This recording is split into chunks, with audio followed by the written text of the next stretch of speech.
ठरलं तर मागच्या येणाऱ्या भागामध्ये आपण पाहणार आहोत की इथे सायली म्हणते की प्रतिमा त्याला जुन्या गोष्टी जुन्या आठवणी सांगून त्यांची याददाश्त परत आणू शकतो आणि त्यांना जुन्या गोष्टी परत आठवायला लागतील। तेव्हा इथे प्रिया मनातल्या मनात बोलते की ही आता चालली, आता आजारातनं बाहेर पडली आणि आता चालली माझ्या आईला बरी करायला। तेव्हा रविराज सांगतात की तू हॉस्पिटलमध्ये होती तेव्हा हे घर सुनं सुनं वाटत होतं आणि सगळं ठप्प झालं होतं। आता पुन्हा एकदा जोमाने आणि उत्साहाने प्रतिमाला बरे करण्यासाठी काय करायला हवे ते बघूया। तेव्हा रविराज सांगतात की सगळ्यात पहिला प्रयत्न मी करतो। इथे आपण पाहतो की प्रतिमा त्या सगळ्यांबरोबर मिसळायला लागते। चहा दे, जेवण कर आणि सगळ्यांबरोबर जेवायला बसणे हे सगळ्या गोष्टी ती करायला लागते। तेव्हा इथे प्रिया सायलीला सांगते की सगळ्यांशी तू गोड गोड बोलून तू माझ्या आईला पण तुझ्या बाजूने घेणार का?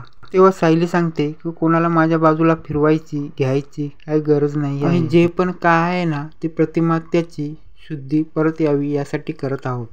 इथे रविराज प्रतिमाकडे हातात बरेचसे फोटो घेऊन येतात। त्या रात्रीचे अर्जुनच्या वाढदिवसाचे फोटो हे सगळे फोटो प्रतिमाला दाखवायला समोर आणतात आणि रविराज एक एक फोटो प्रतिमाला दाखवायला लागतात। तेव्हा प्रतिमाच्या चेहऱ्याचा हावभाव बदलायला लागतो आणि यामध्ये प्रतिमा खूप घाबरलेली असते आणि प्रतिमाला जुन्या गोष्टी पुन्हा आठवायला लागतात। तेव्हा रविराज म्हणतात की तुला हे फोटो बघून काय आठवतं का की त्या रात्री आपण इथून निघून गेलो होतो आणि आपण कारमध्ये बसलो होतो ना आणि आपण तिघं पण एका दरीमध्ये कोसळलो। तेव्हा प्रतिमा त्याला रविराज सगळ्या घडलेल्या गोष्टी सांगतात आणि विचारतात तू त्या टायमाला कुठे गेली होतीस आणि तुला काय आठवतं का?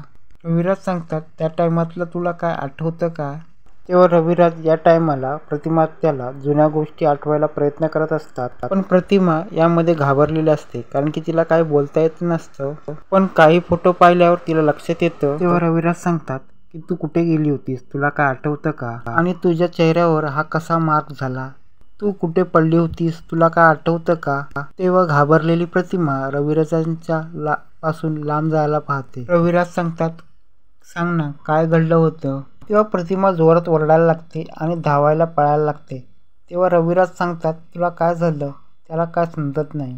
काय झालं प्रतिमा असं सांगत थांब प्रतिमा थांब प्रतिमा करत आणि प्रतिमाला थांबवायचा प्रयत्न करतात पण प्रतिमा काय थांबायला पाहत नाही। तेव्हा प्रतिमा तिथून पळत बाहेर येते आणि सायलीला मिठी मारते। तेव्हा सायली म्हणते काय झालं रविराज सर, प्रतिमा त्याला कुठली गोष्ट खटली का? तेव्हा रविराज म्हणतात नाही तिला काहीतरी आठवतं। तेव्हा सायली म्हणते प्रतिमा तुम्हाला जे पण काय आठवलं असेल ते मला सांगा आणि प्रतिमा त्यावेळी काहीतरी सांगायचा प्रयत्न करते। तेव्हा रविराज तिथे जुन्या गोष्टी सांगायला लागतात। तेव्हा सायली तिथे ह्या गोष्टी ऐकायला लागते आणि सायलीच्या डोक्यात विचारचक्र चालू होतात आणि प्रतिमाने सांगितलेला हा प्रकार असा असतो की रविराज तन्वीला बघायला गेले असतात तेव्हा प्रतिमाला शुद्धी येते आणि प्रतिमा बाहेर येण्याचा प्रयत्न करते आणि महिपतकडे मदत मागते आणि त्याच वेळेला महिपतने प्रतिमाचा घात केलेला असतो पण हे प्रतिमाला आठवत असतं पण त्यानंतरचं काही प्रतिमाला आठवत नसतं आणि या प्रसंगामुळे ती एका भयावस्थेतून गेलेली असते आणि तो प्रसंग आणि रविराज सांगतात मी जेव्हा तन्वीला शोधायला गेलो होतो तेव्हा